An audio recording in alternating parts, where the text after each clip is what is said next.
¡Gente! Mira. ¡Qué pedazo paquetón! ¿Lo abrimos o qué?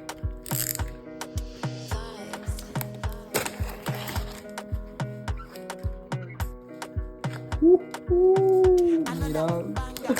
Mirad todo lo que hay aquí. ¡Guau!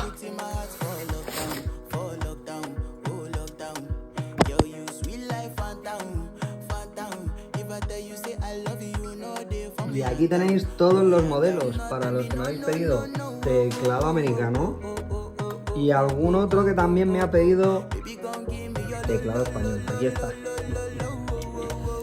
En realidad casi todos me habéis pedido teclado español, excepto una persona que ha sido el único que me ha pedido un teclado de los pequeños y americano.